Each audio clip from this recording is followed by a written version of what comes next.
উত্তরের ঘন জঙ্গলের পাশেই আলিশান বাড়িটার লিভিং রুমের সোফায় বসে আছেন শামসুল কাদের। পাশেই বসে আছে তার ছোট মেয়ে রোমাইশা কাদের। এই বাড়িটা শামসুলের চাচাতো বোন রুনিয়া রহমানের শ্বশুর বাড়ি। যদিও শামসুল এখানে আসতে চাননি, কিন্তু ইশতিয়াক আহমেদ, রুনিয়ার স্বামী, এক প্রকার জোর জবরদস্তি করেই তাকে এখানে এনেছেন। আজ ১৬ বছর পর বোনের বাড়িতে পা রাখলেন শামসুল কাদের। এক সময় এই বোনের বাড়িতেই তিনি সারাক্ষণ পড়ে থাকতেন বোনের কাছে। রুনিয়ার নিজের কোনো ভাই নেই, আছে একটা বোন, তাই এই চাচাতো ভাইকেই নিজের ভাইয়ের মতো দেখেছেন সারা জীবন, এখনো দেখেন। রুনিয়ারও ভাই না থাকায় প্রথম সন্তান হওয়ার সময় শামসুল রুনিয়ার প্রেগন্যান্সির শেষের ৪টা মাস রুনিয়ার কাছেই থেকেছেন। ওর সুবিধা অসুবিধা দেখেছেন। রুনিয়ার বোন তানিয়া দেশে থাকেন না, স্বামী সন্তান নিয়ে তিনি দেশের বাইরে থাকেন। নিজের কোনো ভাই বোন না থাকায় রুনিয়া আর তানিয়াই ছিলেন শামসুলের চোখের মণি। রুনিয়া ছোট হয় ওর প্রতি একটু বেশি টান ছিল শামসুলের, যা নিয়ে তানিয়ার অভিযোগের শেষ ছিল না। রুনিয়া যখন সন্তান সম্ভবা, ইশতিয়াক আহমেদের তখন নতুন চাকরি। রুনিয়ার শাশুড়ির শরীর খারাপ, শ্বশুর থেকেও ছিলেন না। বাসায় একজন হেল্পিং হ্যান্ড ছিল, কিন্তু একজন পুরুষ মানুষ না থাকলে বাড়িটা কেমন জানি অন্যরকম হয়ে যায়। রুনিয়াকে ডাক্তারের কাছে আনা নেওয়া, সুবিধা অসুবিধা দেখা সবকিছুই করতেন শামসুল কাদের, যার জন্য রুনিয়া আজও শামসুলের প্রতি কৃতজ্ঞ। কিন্তু তার সেই আদরের ভাই এক দুর্ঘটনার কারণে আর তার বাসায় আসে না। আর সেই দুর্ঘটনার কারণ রুনিয়ারই বড় ছেলে সাফওয়ান আহমেদ।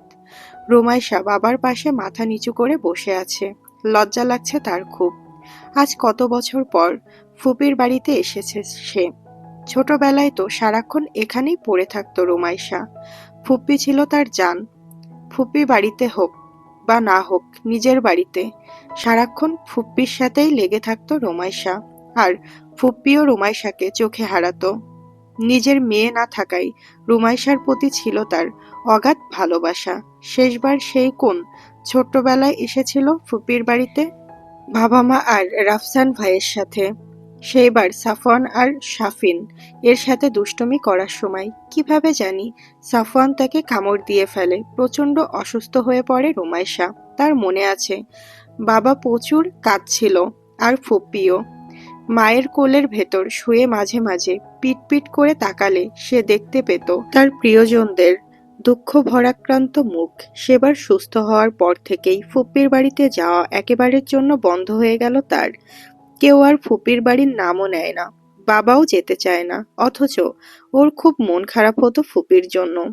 ফুপ্পিও তারপর খুব একটা আসতো না তাদের বাসায়, হয়তো বছরে একবার, বা তাও না।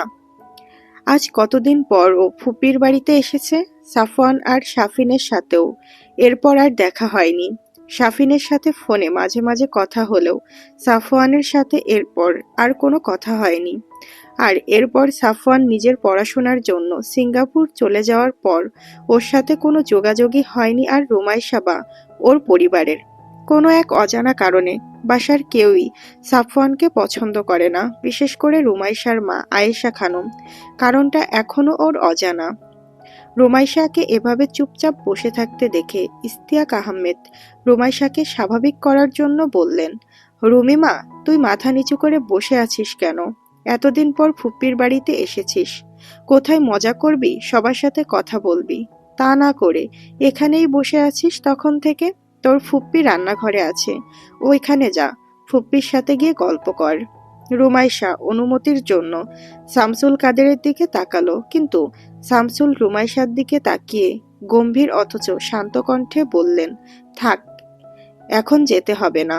তারপর ইশতিয়াক আহমেদকে বললেন, দুলা ভাই, আমরা এখনই উঠব, আপাকে বলেন কোনো আয়োজন না করতে। বসতে গেলে তখন সন্ধ্যা হয়ে যাবে। শামসুলের কথায় ইশতিয়াক আহমেদ আহত দৃষ্টিতে তাকালেন। যে শামসুল তার অতি আদুরে বোনের জন্য সারাক্ষণ এ বাড়িতে পড়ে থাকত, সেই এখন এই বাড়িতে 10 মিনিটও বসতে চায় না। শামসুল তার শ্যালক কম, বন্ধু বেশি। রুনিয়ার সাথে তার বিয়ের পর শ্বশুর বাড়িতে যখন তিনি যেতেন, তখন শামসুলের সাথেই সারাক্ষণ ঘুরে বেড়াতেন তিনি। বয়সে শামসুল তার থেকে কিছুটা ছোট হলেও বন্ধুর মতো ছিল তারা। তার বড় ছেলে সাফওয়ান গর্ভে থাকাকালীন দুনিয়ার জন্য রাত দিন এক করে ফেলতো শামসুল কাদের। বিপদে আপদে সবসময় বন্ধুর মতো পাশে থেকেছে সে। বিপদ মোকাবেলায় ইস্তিয়াকের সাথে ছায়ার মতো ছিল শামসুল, আর ইস্তিয়াকও শামসুলের জন্য এমনটাই করত। কিন্তু এক দুর্ঘটনায় সব শেষ করে দিল। হাসি খুশি দুটো পরিবার কেমন জানি নিস্তেজ হয়ে গেল চরম সত্যটা জানার পর। ইস্তিয়াক কিছুক্ষণ থম মেরে বসে থেকে বললেন, ঠিক আছে, তোরা বস, আমি তোর আপাকে পাঠাচ্ছি। ইস্তিয়াক উঠে বাইরে যেতেই 1 মিনিটের মাথায় রুনিয়া এসে উপস্থিত হলেন লিভিং রুমে। এসে শামসুলকে ধমকের সুরে বললেন, কি রে শামসুল, এতদিন পর আসলি, এসেই যাবো যাবো করছিস কেন? মেয়েটাকে নিয়ে এসেছিস, দুদণ্ড বসতে দে অন্তত। নাস্তা প্রায় রেডি হয়ে গেছে আমার, নাস্তা করে তারপর যাবি। এরপর রুনিয়ার দিকে তাকিয়ে বললেন, রুমিমা, তুই আমার সাথে আয়, এখানে বসে থাকতে হবে না। রুমাইশা একবার শামসুলের দিকে তাকালো। শামসুল মাথা নেড়ে সম্মতি দিলেন। বোনের ওপর তিনি আর কথা বলতে পারলেন না। লিভিং রুম থেকে বের হয়ে রুমাইশা সাফিনকে দেখতে পেল সদর দরজা দিয়ে কেবল ভেতরে ঢুকছে। সাফিন তখন কলেজ থেকে ফিরছে মাত্র। রুমাইশাকে দেখে সাফিন ছুটে এসে রুমাইশার 2 হাত আঁকড়ে ধরল নিজের 2 হাতে। চোখ মুখ ওর আনন্দে ঝিলিক দিচ্ছে, মুখে হাসি ধরছে না। উৎফুল্লতার সাথে ও বলে উঠল, আপু, তুমি আমাদের বাসায় এসেছো কতদিন পর? পাশ থেকে রুনিয়া বলে উঠলেন, হ্যাঁ, ম্যাডামরা এসেছেন, এখনই আবার চলে যাবেন। কথাটা শোনা মাত্রই সাফিনের চেহারা ঠিক যেভাবে দপ করে জ্বলে উঠেছিল ঠিক সেভাবেই নিভে গেল। বেজার মুখে বলল, কেন আপু, আজ চলে যেও না, থেকে যাও প্লিজ, কাল যেও না হয়। তুমি জানো বাসায় কারোর সাথে যে দুটো কথা বলবো তা কারোর কোনো সময় নেই আমার জন্য। বাবা সারাদিন থাকে অফিসে, আম্মাজান সারাক্ষণ থাকেন রান্নাঘরে, আর সাফওয়ান ভাইয়ার কথা তো বাদই দিলাম, সে বাড়িতে থাকা আর না থাকা সমান। আমি এই বাড়িতে যে কি বিপদে আছি তুমি জানো না আপু। সাফিনের কথা শুনে রুনিয়া মুচকি হেসে রান্নাঘরের দিকে এগোলেন আর রুমাইশাকে বললেন, তুই এদিকে আয় আমার সাথে। ও কথা শুরু করলে আর শেষ হবে না। তারপর সাফিনের উদ্দেশ্যে বললেন, আর সাফিন, তুই গিয়ে ফ্রেশ হয়ে নিচে আয়, নাস্তা রেডি করছি আমি।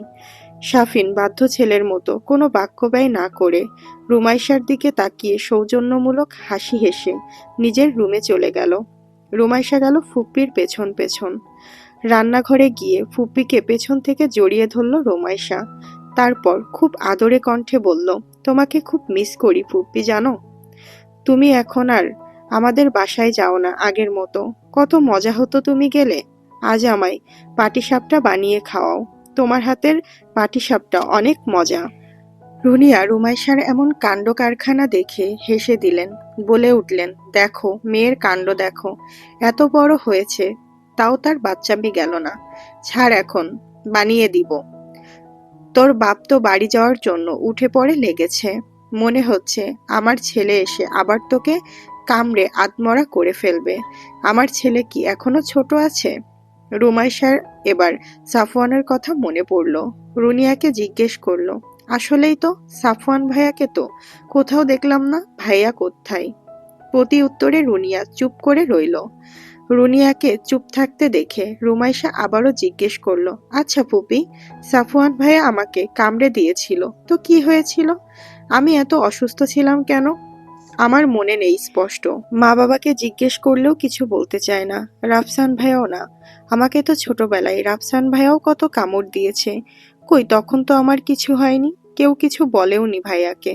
তাহলে সাফওয়ান ভাইয়া কামড়ে দিলে সবাই এমন করলো কেন? রুনিয়ার চোখের কোণ চিকচিক করে উঠল, কি যেন বলতে গিয়েও গলায় আটকে গেল তার। কণ্ঠ কেমন যেন ভারী হয়ে আসছে। নিজেকে একটু স্বাভাবিক করে নিয়ে রুনিয়ার পাশ থেকে নাস্তার ট্রেটা নিয়ে বলল, এটা নিয়ে লিভিং রুমে যা, আমি আসছি। রুমাইশা বুঝল তার কথায় ফুপ্পির মন খারাপ হয়েছে, কিন্তু কেন হয়েছে তা বুঝল না রুমাইশা। অগত্যা ট্রেটা হাতে নিয়ে লিভিং রুমের দিকে এগোলো। কিন্তু লিভিং রুমে ঢোকার আগ মুহূর্তে ওর এমন কিছু কথা কানে এলো যা ও ভাবতেই পারেনি।